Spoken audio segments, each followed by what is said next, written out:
Okay, so this is John Freer for CST N283 Energy 235, Learning Unit 2, Part 2, above code energy programs. We've got to redo this when we had some technical difficulties and have some folks having trouble accessing it, so hopefully this will work again. Just got to get to the right spot. The first half of the unit that we talked about was codes and standards, building codes and energy codes that are in place in the United States. And this section is just a brief overview of some of the above code programs and also some of the green building programs that have an energy component to them.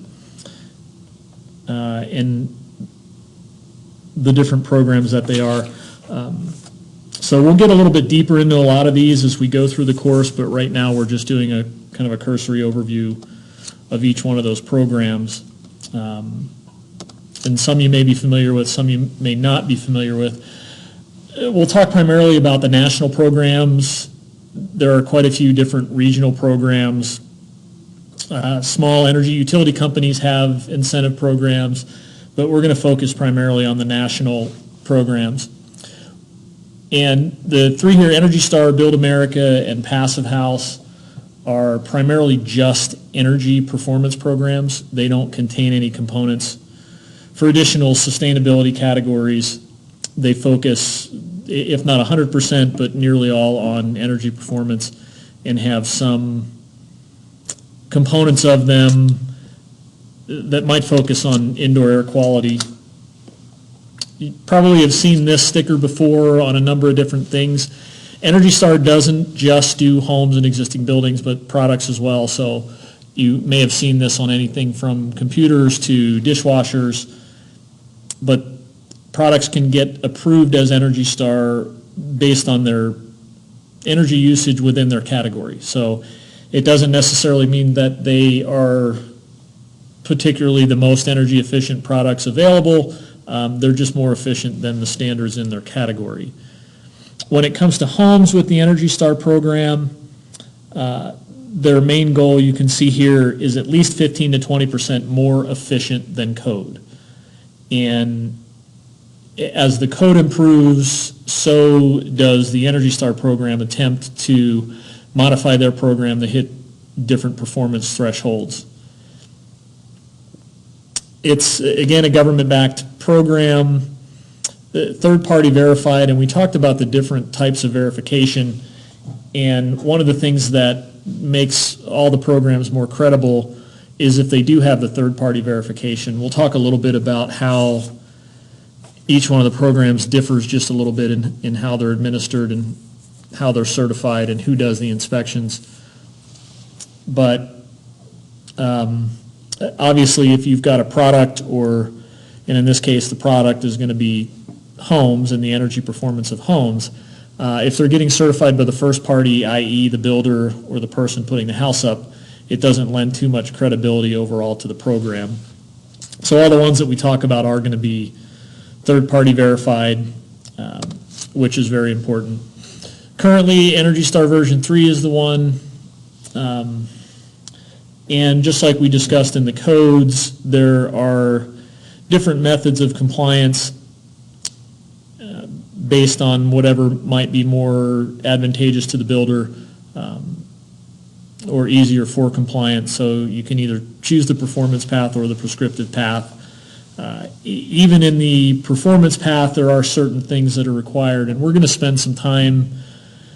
We're actually going to go through when we get into doing blower door testing and home energy auditing and weatherization. We're going to have the Energy Star thermal enclosure system checklist or the thermal bypass checklist, and it's basically a series of checklists that have to be performed looking at all the different areas in the building envelope, from windows to doors, in getting the air sealing complete. So it's a big part of the program. So that's new construction. Energy Star also does home performance They call it their house tune-up program. And these are a lot of times a way for existing buildings to demonstrate energy performance, compliance with energy code requirements, and also for marketing above code buildings. In order to administer the program and to certify the home energy raters, ResNet was founded, and they are the ones that do the accreditation for the actual inspectors. And we'll talk a little bit further about this, and a lot of what we're going to do with the performance testing is a lot of what a ResNet HERS rater would do. We mentioned earlier HERS, the home energy rating system, where that comes from, and ResNet is the accrediting body that does those. Showing how do you know it's Energy Star. You may or may not have seen these before, but the blue labels. In most markets, the HERS rater, once they finish, they perform all their required inspections.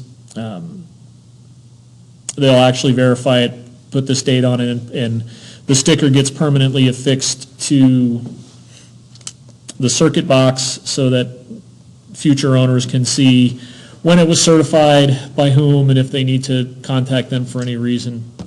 But that's what you'll see. The way that they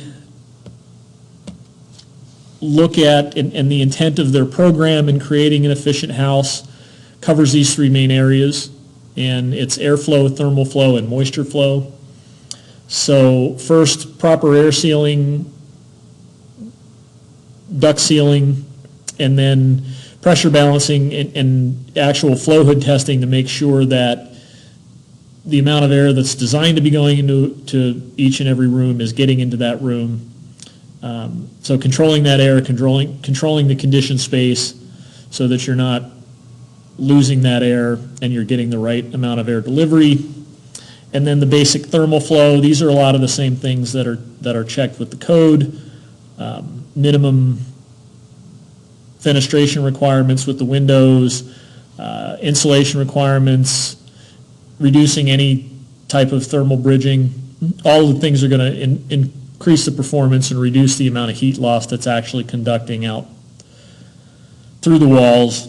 And then finally, with this tightly sealed home, very well insulated, making sure that the vapor drive is controlled and we're not creating a situation inside the wall or inside the cavities where we're going to get excessive moisture vapor leading to condensation.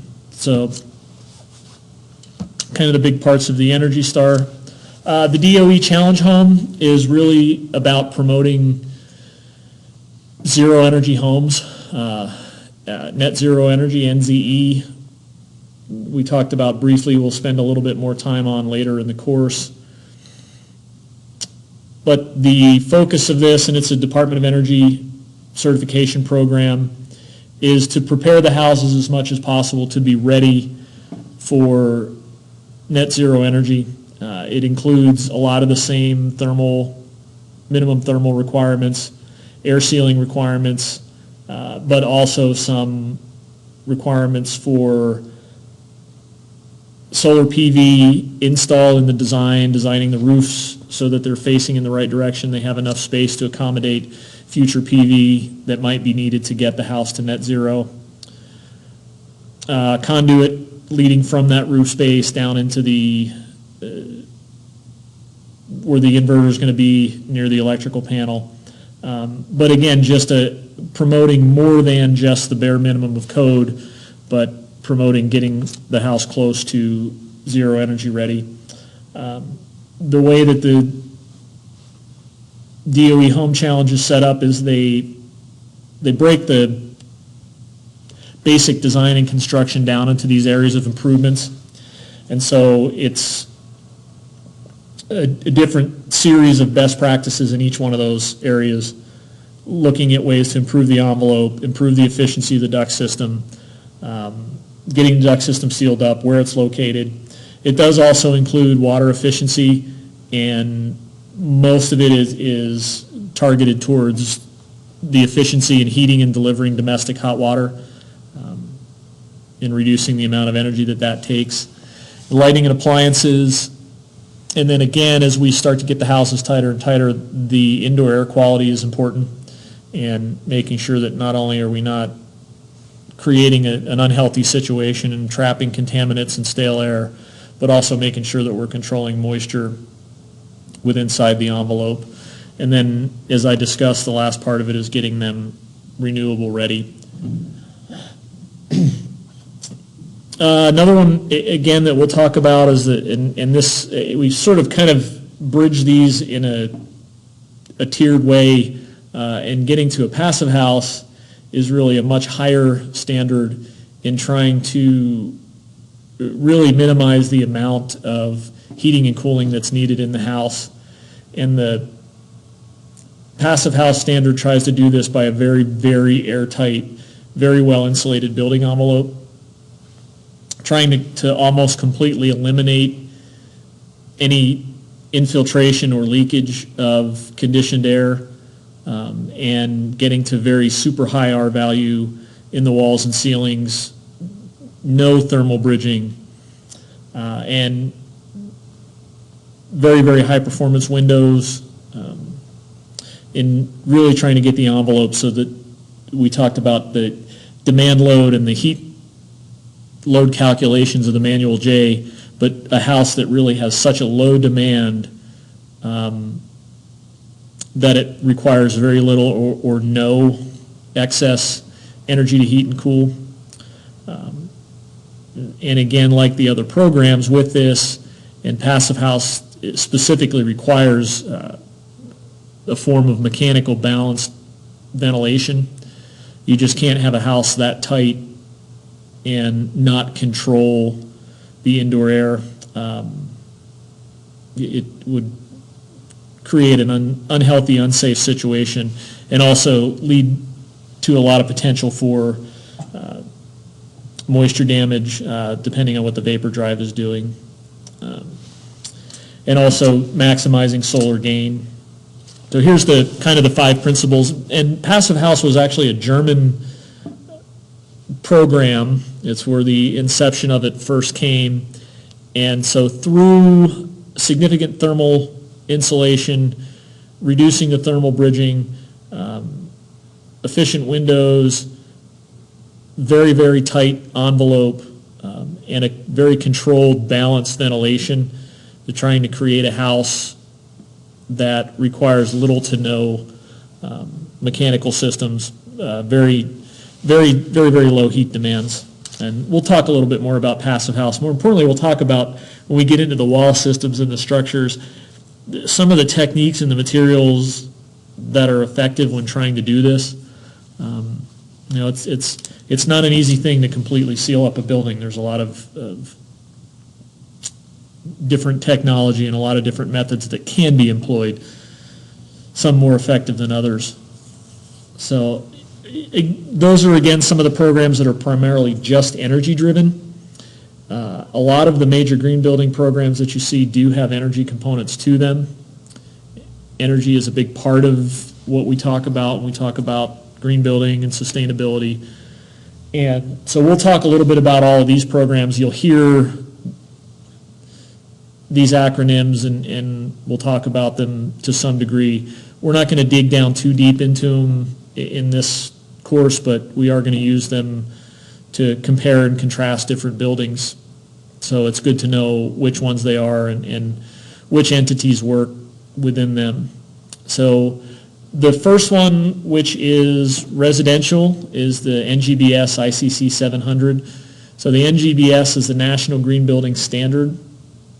And the ICC, as we talked about earlier, the International Codes Council, is the entity that administers and updates this standard.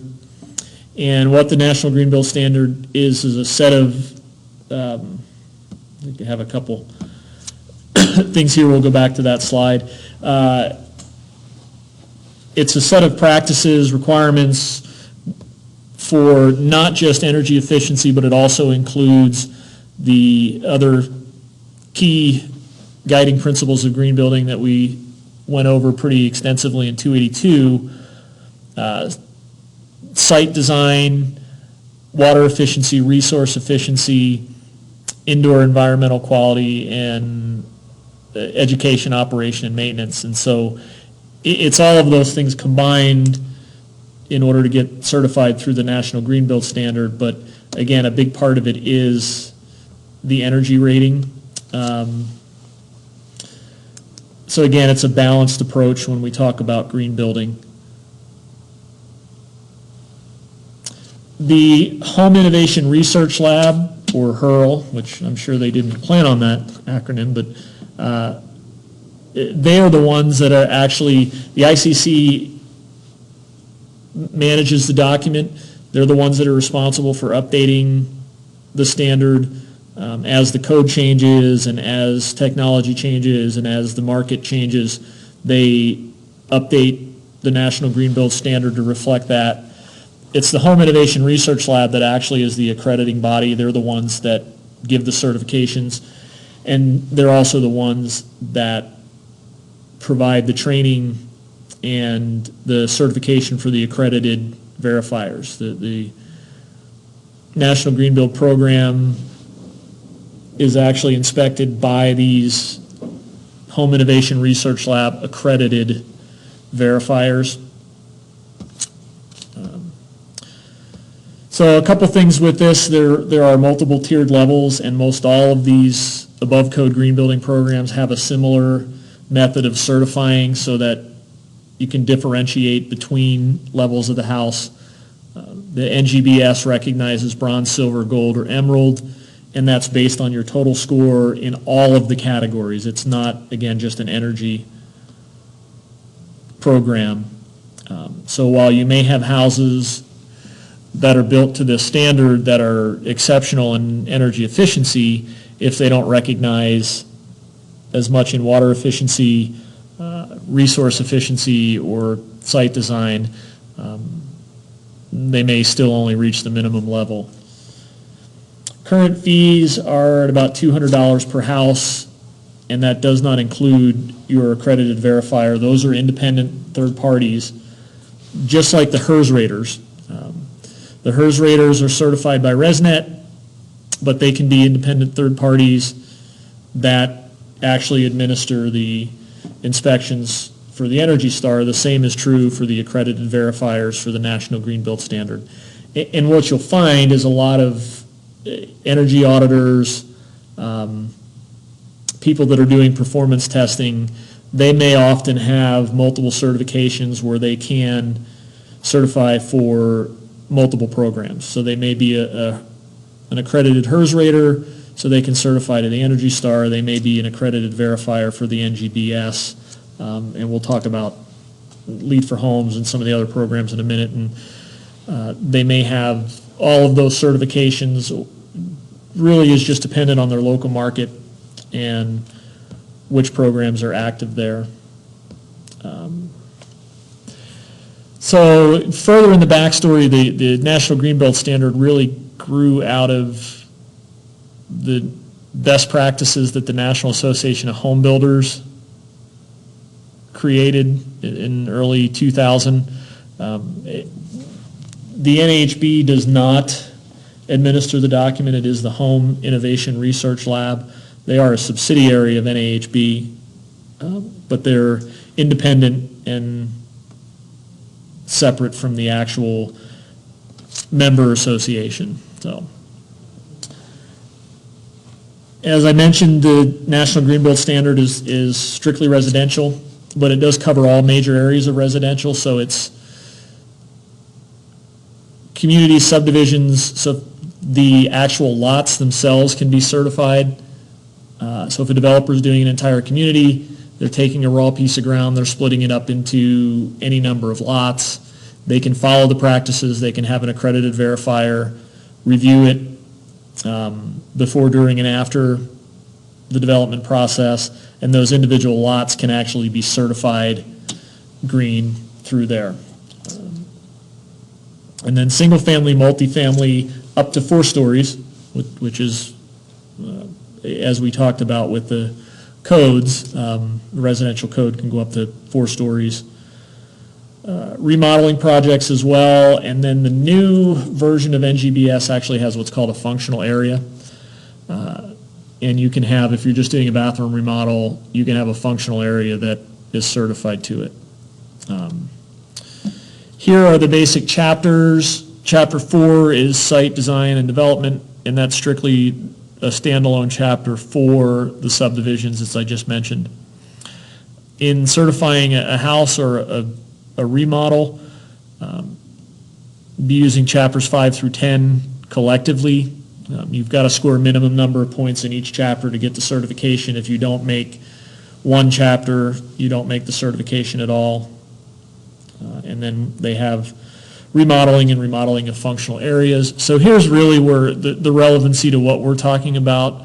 One of the things they do in the National Green Build Standard is allow an Energy Star as a substitute. So if a builder's already working within the Energy Star program and they are looking, and they're going to get Energy Star certified, and they're only looking at doing the minimum bronze level in the NGBS, that will satisfy all the requirements of Chapter 7. The basic, and it's not, unless you're doing a performance-based certification in the energy, ideally the targets are saying for a bronze level it's 15% better than code, silver 25, gold 35, and emerald 45% better than code. Again, it's going to vary by house, but those are the targets for setting the baseline of the standard. So again, as I mentioned, almost all of these above code programs use the code as a baseline, as the minimum floor, and reaching up into the tiered levels is just a specific percentage above those. The other big program we'll talk about, and you hear a lot about, is the LEED program. And LEED is, we won't spend too much time looking at all the different LEED programs, but they're listed out here, and they're set specifically for the different types of projects. So for commercial buildings, BD&C, building design and construction, for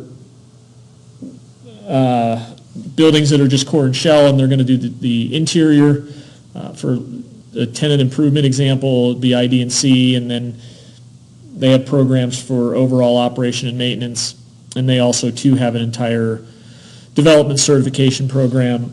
We'll talk primarily about the LEED for homes, but again, it's very similar in national tiered rating system, so it does have the certified silver, gold, and platinum. The USGBC is actually the organization that developed the program. They're the ones that continue to update it, just as the ICC does the National Green Build Standard. USGBC maintains the LEED rating systems.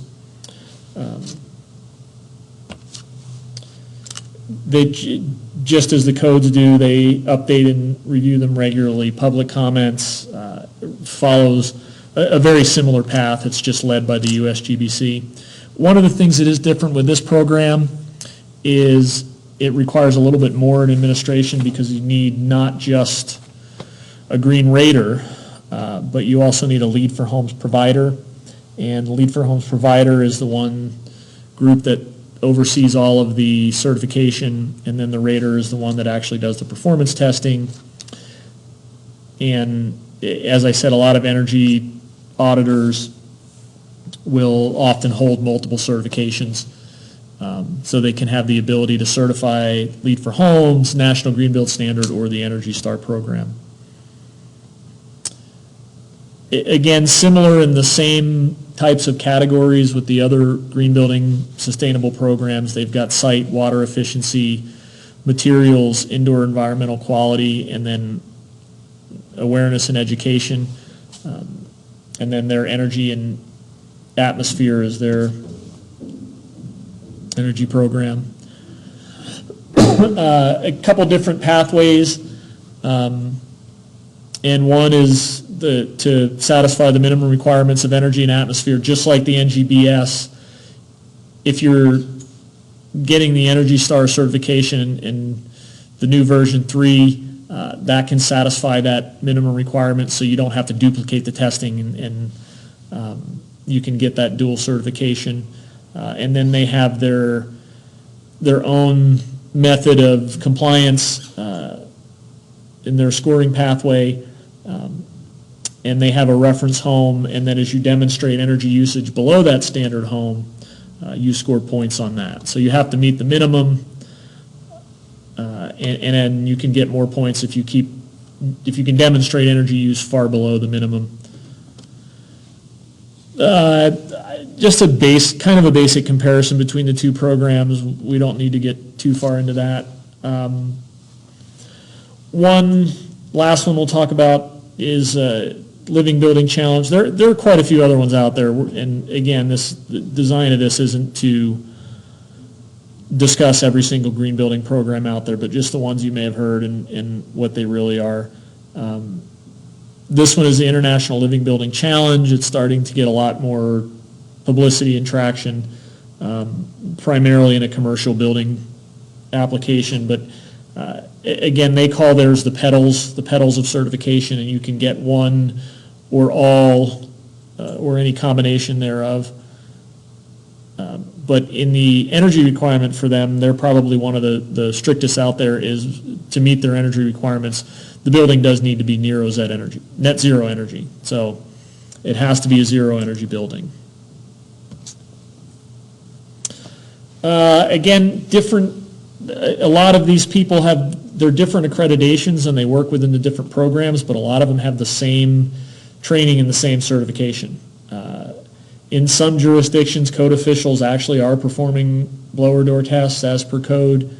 Others, that falls onto a third party, and all of these things, a HERS rater, a BPI analyst, Lead for Homes, Green Rater, energy auditor, they all may have the same training and be certified in energy auditing, blower door testing, duct tightness testing, but again, they all have a different certification within those programs. The biggest question is, why not have just one program? And it makes it easy, and it's the competition and I think the different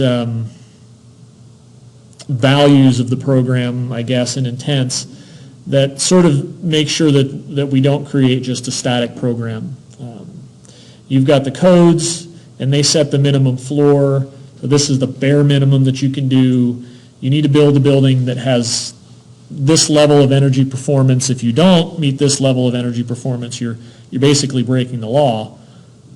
And then you've got all of these additional programs that, to one level or another, push the envelope, promote better practices, promote more energy efficiency, and lead the way for where the codes will eventually follow. So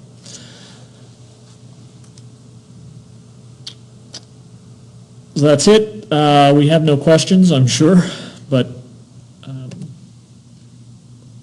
hopefully that will work for part 2.